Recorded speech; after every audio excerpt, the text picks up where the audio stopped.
everyone. Here together with Christian today and with Romain Fhal. So I have two experts with me. And yeah, we got a couple of questions that we get frequently asked. And yeah, we wrote down 20 of these questions. So let's go through the list and probably we can clarify a lot of open questions. So question number one is, guys, what makes Extra aircraft different from other aerobatic airplane manufacturers and why is Extra so special? So maybe Christian, you can start. And of course, there are some aerodynamic features that we can build into the aircraft that Walter invents into the aircraft and basically process it into it, and therefore makes it an aircraft that is very easy to fly for beginners and for advanced pilots. Yeah. So you say it's not just the tradition; it's also that we try to make the aircraft better and better every day, but also flight characteristics. So maybe Romain, you can tell us probably the best. Why is the Extra flying so good? And yeah, why do you prefer to fly the Extra in competitions or also in as a general aircraft? Well, as Christian said, there is 40 years plus history. So what's make good is that the factory itself has time to learn where to go, how to do, what to make better, to adapt. He speak about 900 aircraft plus were sold, but also different models that change very much from the first Extra 230 till today, the S6. It's amazing improvement. It took 40 years, but till then other people did not do at least so good as S6 right now. So what make it efficient is the aerodynamic of the plane. What make it efficient is how easy it is to fly as well, because it is difficult to win in competition, but it is easy to fly, to handle the airplane. You sit on the S6, you feel home quickly. It's quite intuitive airplane. So it's not a just difficult. Doing what you want the aircraft to do. If you make bad, you will get bad. If you make good, you will get good. But I mean, it's quite intuitive airplane. You need to train, yes, but to be precise. But the plane is also, I cannot say that the plane is helping you, but it's actually quite easy plane to handle. And I think is the 40 years history brings up the last toys where it is now. And it's also anyway super performant. I personally never flew something so good as the S6, and I've tried different airplane, as you know, and I love very much the S6. Yeah, this is actually a good how do you say Überleitung? Next point to the next question. Leads us to the next question. Which Extra aircraft models is the best for beginners, and where do you see the models, like how do the models fit to which person? The easy answer to that, I would think, is the 330LX is the choice of aircraft to that question. But of course, over the years, we have built several models, several airplanes, and every phase had his airplane of the time. I mean, by all humble saying and adding to what we have just answered, is that by far the Extra aircraft is the best aerobatic aircraft out there. And this is not just us saying that. That would always be kind of, thinking, yeah, of course they say that.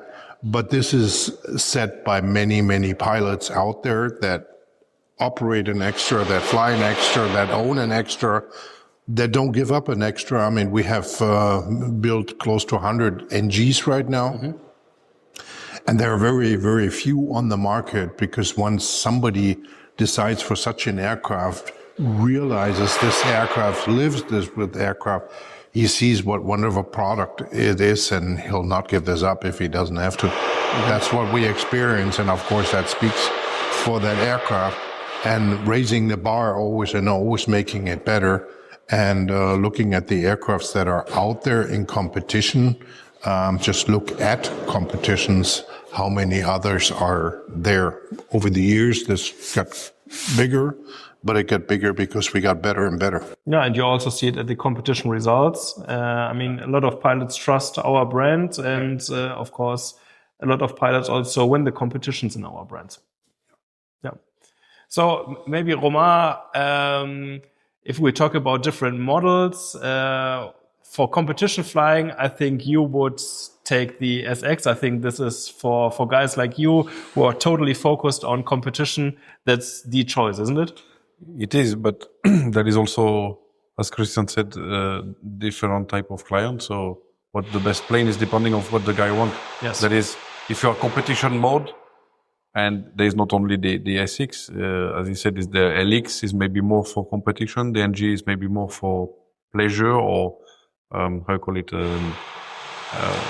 hobby, aerobatic hobby. Yeah, you can do but you can also do anyway nice unlimited with an NG anyway. Yeah. Especially with the model with the big aileron, which, as you know, it's actually quite good. So, yeah, they're working very well. Yeah. Yes. So it makes the plane performant, but of course we know, and the type of client who buy the NG are maybe not the type of client which will buy also an SX, because for every type of target of aerobatic you have, you can find your correct extra, your right, the right plane that you need for your needs. Even so, I have people doing competition in my group of students with NG. So I don't say that if you don't do competition NG, no, I don't say this. I just say that the NG, and you all know, and we know that it's more it's on the top of being a performant aircraft to maybe do competition. It's also a very nice tool as a beautiful car. Yeah. As a dream car. Yeah, it's also very ergonomic and comfortable. It has a certified autopilot, so you can also go very fast from A to B. You can go far, you can go fast. For me, it's the travel in mix. Style. Yeah, travel in style, yeah, but also very performant if you want to do unlimited or up to unlimited aerobatics. I mean, from the top down, it would, of course, be the single-seater, which is always better weight issues and so on, to fly unlimited in competition. I mean, you would have the SX, our newest, latest, greatest for the single-seater. Next one down, and down is like kind of next to it, is the SC, as is known. It has won many championships, of course, therefore it's known. If in comparison from the SX to the SC, if you want an aircraft where you also have a little bit more fuel for traveling and so on, then the SC would be the choice. And there are many pilots also out there that know the SX and stay with the SC, and the other way around, of course, there's mix to it. Then the next one down would be a two-seater, and that would be the LX, standard kind of version. And somewhere, and that's a new world, is the extra NG. The extra NG is, of course, made out of full carbon fiber. Therefore, it's a different experience, different world, next generation, as it is saying. We have a fuselage which is made completely out of carbon fiber. So therefore you have a closed hall. You can actually talk to each other in flight. That is impossible in any other extra model because it's too loud, because you have the threshold fuselage, the pipes that have covers over it. There's some wind coming in somewhere and that's noise. That's a good point in the NG, since it's so nicely sealed. The heater is working so nice. You can, even in wintertime, you can fly in a t-shirt. It's just it's a different world, therefore noise, climate control, of course, that. And yet in aerobatics, due to that point, and it doesn't have that drag, it picks up speed very well, and it kills the speed very well, which is a great factor in aerobatics. And I always say, performance-wise, if the LX is here and the SC is here, the NG would be somewhere here. So it's closer to the single-seater as a two-seat aircraft than to the LX. And we're talking about an aircraft with leather seats inside. We're talking about an aircraft with a certified autopilot inside. I mean, just think this some years back, a certified aircraft that is capable of winning competitions, and yet you have an autopilot for the traveling and so on, with the Garmin G3X and Suite, and it's just so nice. It's like sitting in a modern sports car. Yeah. So maybe to sum up this question, it's not that easy to answer which extra is the perfect one for you. It depends what needs you have, but the easiest way is... What's your mission? Yeah, what's your mission? Yeah, what's your mission Yeah. and what's the style you want to have? Yes, right. But I think the easiest way is to just contact us. Then we are going to speak with the customer and introduce him to all the products, and then he will probably see quite quickly in which direction he wants to go. Correct. Yeah. So, guys, let's go to the next question. What is the most popular extra aircraft model that we offer? That also varied over the years, and it always depends. When a new model comes out, then of course that is the peak for the moment, which was the case for the NG, which was the case for the SC before, SX, and so on. Right now, it's a little bit of a mix. And G has, of course, a great part of that because it is the Swiss Army knife in flying. But if the guy says, nah, I just want competition, that's my only focus, then he'll probably have a tendency to that. Right. Okay. Thank you. Let's go to the next question. So this is a question that we get asked a lot. How fast can an extra fly? So it also depends which model you take. The fastest one is the NG for sure. My answer is usually straight or upward or backward or see, and that has that answer within. I mean, normal traveling is somewhere for 400 kilometers, which of course in miles is So the 300 the NG flies 203 knots to airspeed in horizontal flight. But that's maximum. And when you travel, you don't fly maximum because you want to fly more efficient. Therefore, you have 75% power ratio. Then you have somewhat of 60 liters per hour. And then you have a speed of what? 180. 180 knots. 180 knots. So close to 300 kilometers or something like that. But the range is then, of course, within 3 hours realistic flying. I mean, you could squeeze it out 4, but you know, if you go with a little less power. You know, I mean, that depends. And then itself is performance depending where you go. Sometimes you will go more far by being slower, but you save fuel. What's the weather? Exactly. And there are some issues, but for the normal transition within Europe and within your airfield and the missions that you have with this aircraft, you've definitely reached it.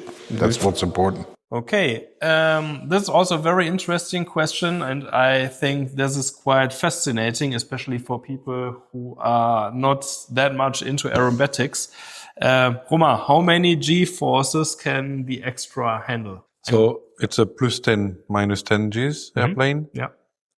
But it's a limit, it's not a target. And it's certified for this, by the way. It's certified for this. So of course, if it's certified for it, it means that there is another limit, respectable safety limit before another limit, which is the extreme. And we will never reach the extreme. I mean, the pilot will have some trouble before the plane will break in the air. But as a pilot, 10 plus 10, plus 10 Gs, -10 Gs, it's not a target, it's a possibility. But you don't need to go there. You don't need to go there because you will just kill the energy of the airplane, especially when it's hot. You just know that you're in a safe machine that can handle much more than what you're asking to do to the machine. Generally, in limited, you stay +8, -8. If you push hard, -8. There is no often people pushing as much as they can pull. But you are in a safe environment that the machine handle it, and I don't think so. In the past, we have a history of airplane having problem. Yeah, so like on Gs. So like you said, it's certified to ±10 G. But the very cool thing is that you have a lot of safety margin. So the goal is not to get there, so that you have still this safety? The pilot answer, the technical answer would be 10G plus minus. But in order to reach that, to have an aircraft certified with such a G limit, we have to prove on metal a safety of 1.5. So that makes it 15 Gs, and on fiber 1.75. So 70. The reason is that is the area that keeps people safe, period. Because if you ever go, I mean, then, of course, with metal, you would have an area where you would check something. But without getting too far into detail, 10G plus minus, you should stay within that boundary. And that is far enough what you need in aerobatics. Absolutely. And experience normally in aerobatics. And what also people can live with physically. I mean, you can build up a G-force resilience, but that takes some time and some training and that. And then that question is, I mean, to the outsider is a big question, how many Gs, but not really to the pilot. So this actually leads, and you almost answered this question. I mean, we have very high G-forces. What materials do we use that these G-forces, that the aircraft can fly that high G-forces? 10G plus minus, no issue. Above that, it would need to be seen, and there would be special inspections, but that's not for the pilot to go there. Yeah. So we go 10G plus minus, period. Yeah. No, but what materials do we use for this? The threshold fuselage with the corpus, and of course then carbon fiber. So metal and carbon fiber. On the metal is 1.7734 aviation steel, and on carbon fiber it would be the normal carbon fiber mat. And then of course how many layers, etc. That is all calculated in engineering, that these parts and all these parts can withhold that G-force. And of course another question, I don't know if that comes later, but in aircraft in this type, the G-force is built up very quickly and killed again very quickly. We know all that on jets and military jets, the pilots are wearing a suit that pressures up to keep the blood in the upper segment, in the head, in order to not get that dark blackout. Here, you're building up so quickly G-force and go through the corner that the body doesn't really have the time. It is physics, but the body has no time to react much.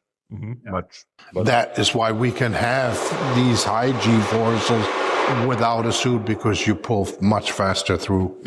I mean, we're talking aircraft 600 kilograms, and not how many tons is a military jet. Way heavier. That's a different scenario. Okay.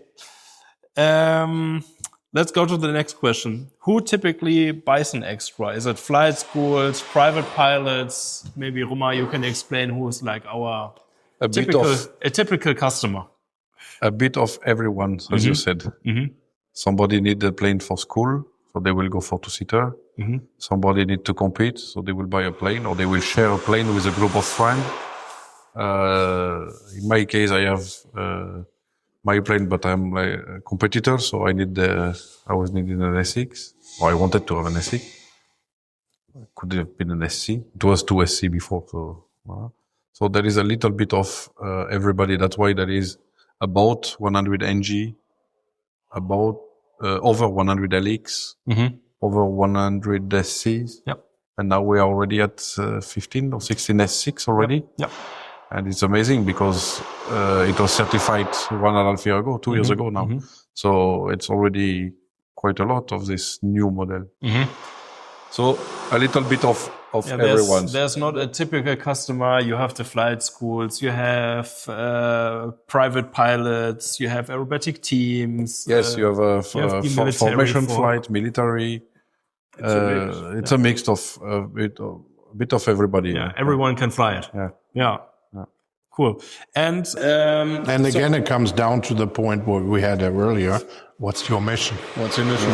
If you're flying in a if you're flying a squadron, if you're flying a flight school, or if you're a private individual that is following that sport, and yeah, it's what's your mission. So then I understand we have a lot of different customers. Is it now possible for these customers to customize their airplane because they have different needs? Yes, but all customization needs to be certified. That's a specialty of aviation. Therefore, and of course we know this in other fields too, but yes, in aviation it's a very important factor. Therefore, we have a scope of options that you can choose from, and that depends on your mission and where you're flying. For instance, second oil cooler. We get asked often. The normal setup with the normal flying, you are good with one oil cooler. But if you fly hot and high, then it would be advisable to have a second air cooler installed, because counterproductive is, what do you do in aerobatics? You kill airflow, you kill speed. And of course, that speed and airflow is what cools the engine. So that's a little bit counter. If you do a lot of aerobatics in very hot or high areas, then you could see the oil temperature going into the yellow. Yellow is not a problem yet. It's caution in aviation. You know, you could still continue, but nobody really wants this, any caution. Plus, these days we are working with the G3X and these electronic devices that tell you by the decibel what the cylinder temp or oil temperature is, where in the old days there was a gauge that was going like that. Inform you more or less that you are there. Yeah, and that was a different matter. And now we read exactly what it is. So that's a little bit more of a touchy subject, but it's not touchy really, you know. But advisable on that option would be hot and high. Take a second oil cooler. You can choose, of course, different leather stitch pattern. You can choose different colors on the you can choose somewhat different avionics. You can choose also in our NG model with the new 2027 options that we came out. We, of course, did new things in the aircraft, or put new things in the aircraft, as far as the heater system that we got even better. The heating control is much better now, and other elements. There is an option list. The standard price is close to 600,000 plus tax.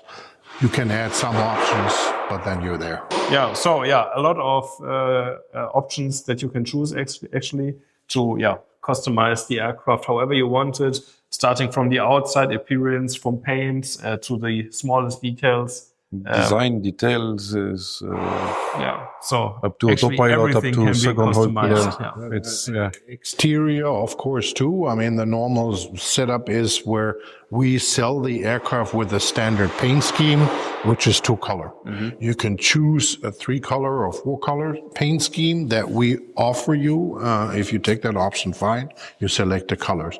If you want to go with your complete own design, and I've seen great things out there that have been done, but that has been done with a designer. Then the particular designer does it on the aircraft, like aircraft studio designer, so that then make a design with you, for you, and present it to us. We cost it on to the aircraft, and then you get your particular design. And wow, I mean, what's possible there is risk. But you're taking a little bit of money in your hand if you go into options and customization, as it is with everything. If you go, but it's the same everywhere. If you buy a car, you have a basic Porsche or basic other cars. You don't say any name, but then you can end up with a big list. But it's your car. It's your plane. It's your things. And I always often ask people, what's the typical paint scheme on our aircraft, how many hours you need for this in production. We need about, for a normal paint scheme that we offer, 200 hours of labor. That is, and we've had many people look into this. If we can do it quicker, of course, as a production, we're always driving to, if you do it at this quality, we want to have it perfect in the end. And you can do quick, but if it's to get wrong, and that is known by an extra out there in the world. We have for these type of aircrafts the best paint jobs you can get, period. Yeah. And one of the things is, of course, a normal painter will have a base paint color, and then he puts the next color on top of it, next color on top of it. We have to do where there is one color, then the next color, then the next. They're all next to each other to stay on one level, of course, to save weight and have a better quality as well, too. And then we put a clear coat. So if you feel over an extra, you don't feel the recess on different colors. Mm-hmm. No aerodynamic changes by that or any, you know, and the quality is, compared to any other GA aircraft out there, I say, you show me one that's better. I don't know. Yeah, we really take an eye on the paints. Yeah, as you said, it needs to be perfect. So yeah. All right. So Romain, maybe a good one for you over here. Mm-hmm. What engines are used in the Extra? And let's combine it with the next one. And how much maintenance do we need in the Extra?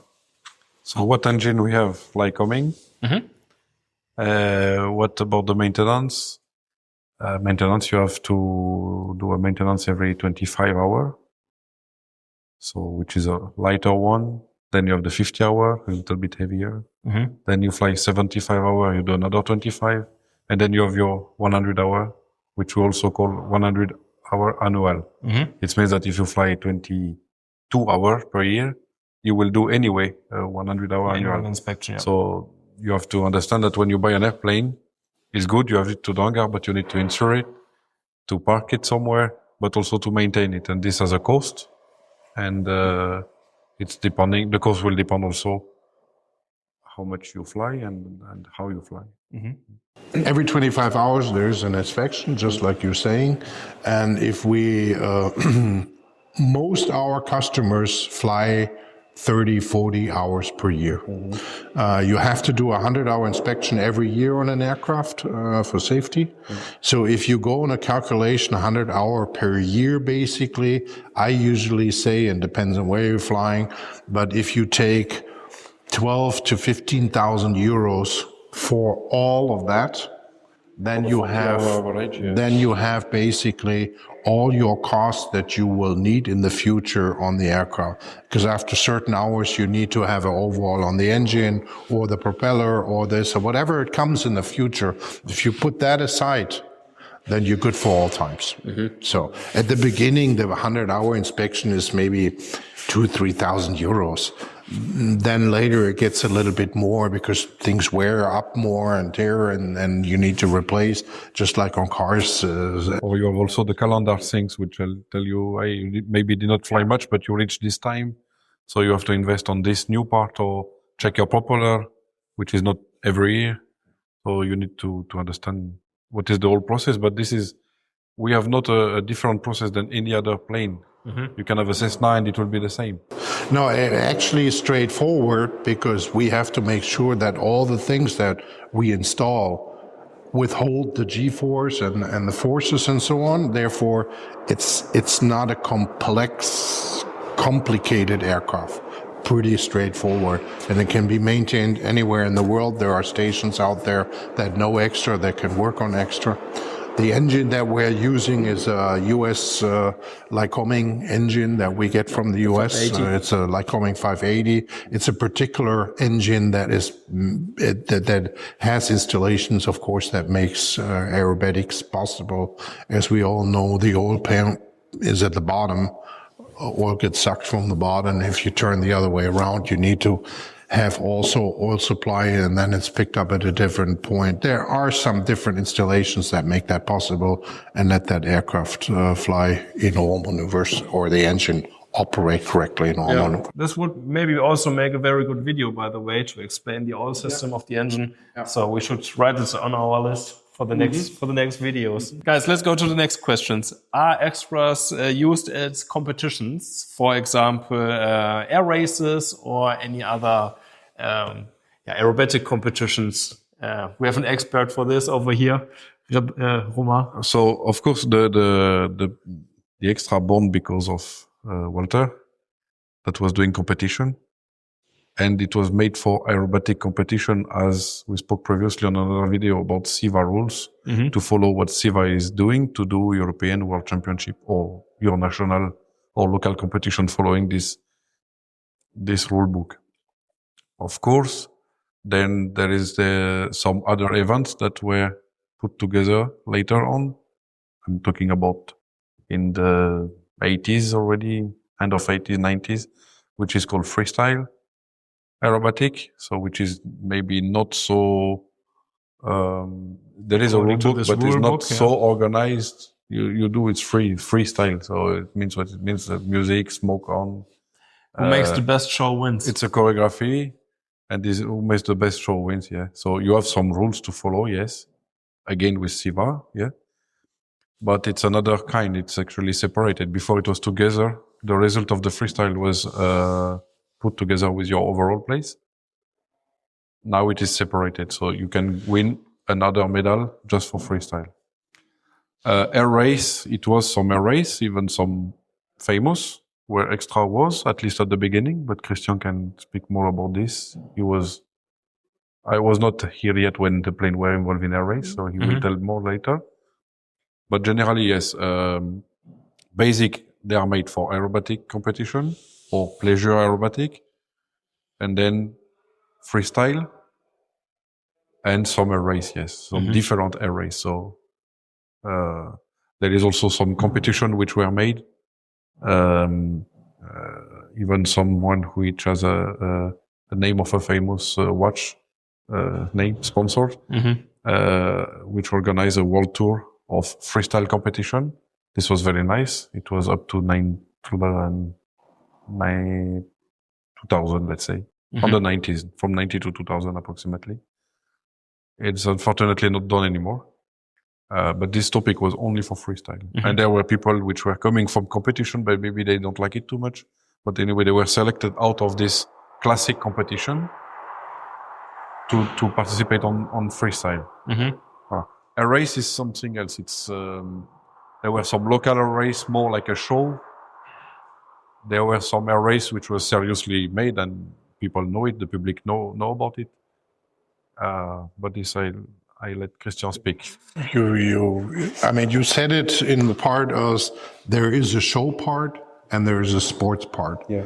Of course, there's the competition sports part of the guys and squadrons or whatever that train over the year in order to achieve the highest level and, of course, to win a competition. And that is competition part with judges and of course you have a rule book and you have a rusty card program that you need to fly, and whoever does it in a certain box the best in the best time and in the best way and in the correct way and so on wins competition. That's competition. The competition already has a little bit of a show element. That's the freestyle. That's when the pilot can do his own thing, doesn't have to fly by the arrestee card, the certain elements, and does it by himself, something that he created as a show. And that's where the show element comes in. Of course, you can have an air show there, you can have aerobatic flying there, but they don't do it to win a competition. They do it to please the crowd. And therefore, they, of course, do elements that are nice to watch. They do it with smoke. They do it with ratatam, etc., and so on, which you normally not do in a competition. There is a UK team by Mark Jeffries too that does it, and he's done some spectacular shows, even with some pyro on it, and that is done mostly with more than one aircraft. Also then, flying together, maneuvers together. And then you can do this with an extra. And there are teams out there that do it very well with an extra. Royal Jordanian Falcons, the French, another customer of ours. The Romanian team is, for example, using the plane for the sport. So the plane are bought of the purpose of having a sport competition, but it's also the same plane, the SCs, are used to be the national team and the representation of the states. So people know famous, for example, like Patrouille de France, where the Patrouille de France of Romania is, for example, made out of extra SC, which are here for competition, but pilots are also doing on the top of doing competition, are doing air show, and also doing air show because of formation. And there's, of course, not only Romanian, but Jordanian, for example, and some other famous formation flight using our brand to do this. So it's also a part of this. And some of these famous foreign airshow teams that fly jets too, with these you can do these maneuvers like that in a wavy motion and so on. They, on those aircrafts, cannot do this. So No, and the volume is huge. yeah, that's with what I jet. just wanted to say. You can be very close to the crowd and show the aircraft very nicely. Depending what you need, yes. But it's true, we forgot to speak about it, but yeah. So competition, this was the base why Walter made the plane, because of his personal needs. Because he was flying competition. Yeah, and because he wanted was the flying best competition and he aircraft wanted his airplane made by his way of thinking, out of other ideas. Then freestyle, because it was together with competition. Then the freestyle can become an air show. So you show yourself, not to show only yourself, but to make people happy to see aerobatic. It's noisy, there is smoke. You do freestyle. It's not just so a great show, academic like a competition, which is what we love, but we also love to do freestyle and air show. So, and then it became some national team, formation flight. I mean, all of this goes back in history and how did this come about? Basically, in the 70s, I understand it started, and more trainer aircrafts and training aircrafts were sold to private individuals, and they took them from village to village. I call it the Evel Knievel time. We all remember that. And they went, and put up placards and we are flying. And where was one, there was another. And then they started competition, competition. Yeah. But initially, when the competition started, they were using aircraft that were built for a different mission, which was a little bit unfair for these aircraft because they find themselves now that they're in the retired age in the harshest life they've ever had to perform in before. So therefore it was usual that things broke down because they were initially not made for that. And Walter came into this and then building his own, and that was the first aircraft that was built particular for competition flying. And all of a sudden, things didn't break anymore because they were made for that. And the pits flying and all that was show flying. And then it diverted into competition flying with aircraft that were explicitly made for that. And some other, also Russian aircrafts, Sukhoi, great aircrafts, but you do some of these maneuvers in a Sukhoi or those aircrafts back then to the aircrafts today where you can go like this and they had to go like that. You flew some of them and that's... More the yak were heavy at that time, the yak, but they were making them also becoming good pilot. It was the beginning of the evolution. Yeah. From when the sport started as a sport as it is today, which is from 1960, the first World Championship. And actually, if you see the sequence that they flew at that time with vertical 8, some with a roll on the top of the, power management. And then you have people today telling you, okay, can you do a quarter roll with an NG? Yes, you can, because this is what they were doing with Lin 226. And trust me, you don't want to be the main spar of the Lin 226 at that time because they were really pushy. And then more rules according to safety, according to the plane, which improve. And then we end up 60s, 70s, beginning of 80s. Walter came up, start competition with other aircraft than extra, because of course it was nothing at the beginning. He was using other airplane. And all of the story started with his own pits to your dad. So all of this story here, what we have around, started with a pits S1. So from the smallest aerobatic plane, quite famous, because it was world champion in 72 in Salon-Provence with Charlie Hillard, which became quite famous for air show because it's cute, it's small, it's noisy. Yeah, the freestyle cool. Super cool. Yeah, but from before, to 900 airplane and the biggest factory of aerobatic airplane in the world, extra aircraft, and all of this started with a small, teeny extra pit. Yeah, and then, I mean, I can see the light in your father's eyes when he says that. I mean, just imagine when he was, or he could be flying these aircrafts back then that we're building today. Yeah. I mean, that would, different world, different time. But this actually also leads me quite well to my next and probably final question. So we were talking about the history and that extras who were built in the 80s. The question is, how long can you fly an extra? So is there like lifetime limits of extras, or where we say, okay, now that's the end of the aircraft? All models are certified 6,000 hours. Then we say the mission of this aircraft is over. In my time here at the company of Extra, close to 30 years, I only know of 2-3 aircrafts that have reached this time limit. So And that means a lot of hours, that is, a lot of activities. a lot of G4. Because normally if you do like a competition or a training flight, you fly maybe 20 minutes. I was coming So to that. The normal mission is 20 minutes per mission, starting, landing, etc. You do this mostly 3 times a day, you're done. You will not do anything else but lay on the couch and watch YouTube channel of extras or maybe, but you're done. So therefore it's not hours of missions they have, and therefore 6,000 hours is a lot of force that the aircraft has to. And again, in the old days, these aircrafts were not made for that. These are made for that, but then the mission is over. We have actually example of client that we have with SCs. They are flying a lot. And I remember a question of a guy this year in Friedrichshafen asking, is it no more than 6,000 hours? Because I don't know, to be limited like this when you buy a plane. I said, but wait, we have clients that are flying a lot with SCs since 2007, and their aircraft has just reached now 4,000 hours. And they're flying about 200, they fly a lot. They fly a lot. And air show and competition, and with including a lot of ferry flight. Until then, they still in 2007, did not reach the limit. They are still 2,000 hours to go.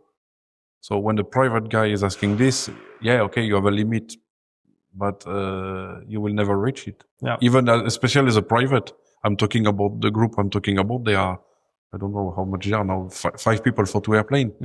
So they have time to use it. But when you are private, if, as you said, a normal client, let's say, I don't like to call it like this, but normal client average flight time is high average, I would say 40 hours.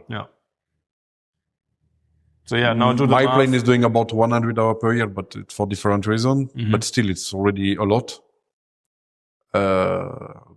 1,400 hours, you have an engine overhaul that is due. The propeller needs to be looked at after some certain time. And again, it's a Lycoming engine, 6-cylinder, normal aspirated engine, because turbocharger would not function in aerobatics. It would break due to the G-force on the Kreisel, what's that in English?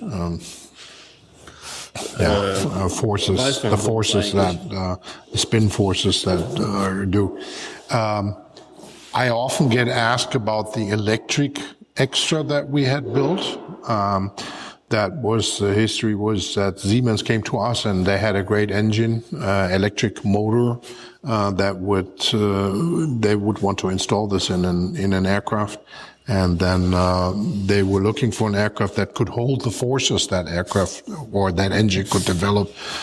Quickly they came to an extra, and we together with them developed an electric aircraft, also for aerobatics doing and so on. But at the time and still today, the battery force that is needed to produce this output of 350 horsepower or something like that will give you full load for something like, I don't know, 5 minutes it was, and you had batteries, 800-volt system, right kind of on the lap of the pilot. The time is not there yet, unfortunately. I mean, if the density of the batteries and the power density is getting better, then we have smaller battery units, then it's a good thing, because you only fly 20-hour mission plus landing plus this and that. I mean, we would benefit from that, or aerobatic would benefit from that. Different maneuvers would be possible and so on, but the technique is just not there yet. Yeah. Engine, yes. Airframe, yes, but not the batteries right now. And to fly 15 minutes, it's yet not ready. Yeah. We can see that there is other electric airplane flying, but still they don't fly long. They are barely certified. But one day maybe it will be cool to have a brushless engine. You press a button, you have 1,000 horsepower in one shot. Yeah. And you can do maneuvers. It will never be like a car, because anyway, it's a propeller. Yeah, it's not like you can have not have the same price, but anyway, you can have like a huge, big brushless with maybe contra-rotative, because when you have 1,000 power in one shot, you will have other gyroscopic problem to handle with. But we don't know what is the future. Yeah, but it's not for today. In aviation, you have to think all scenarios, because you're in the air. You cannot just park on the side. So you have to make it doable in rain. You have to make it work in all kinds of scenarios and conditions and so on that are environmentally out there. And you have to keep it safe. And that is the difficult part about it. Yeah. With a car, you can park on the side. With an aircraft, you cannot. And when we are talking about what we have, our airplane are made normally to fly competition. So in this case, you fly 15 minutes maximum, but you need to be prepared that somebody else is on the pattern, or that there is an issue on the runway you have to go around. So 15 minutes means 25 minutes or 30 minutes, and we are far away from this. You have to have safety in that too. Yeah, and the safety. And then you have too big of batteries, and then too heavy, and then it's too difficult, and so on. Yeah. We wish one day it would be possible, and maybe also with a battery exchanging concept or something, that you can charge one and fly with the others. And but it's the batteries are not there. Yeah. Question for the future. Maybe. Yeah. Hopefully we'll sit here together in, I don't know, 3, 5, 10 years to speak again and say, okay, we have the answer of. And remember these days, you know, when we have done it actually, and your father broke a lot of records with this aircraft, because, of course it was a white page, you know. Well, we were the first, so it was easy to break. He was even towing a glider with an extra electric. Yeah. So. All right, guys. So I think we answered already a lot of questions. I think for now we are quite done. Maybe you guys have more questions, so let us know in the comments. And in this case, we will get back and hope to answer all of them. So, guys, thank you very much. Thank you. Yeah. And let's go back to the aircrafts now.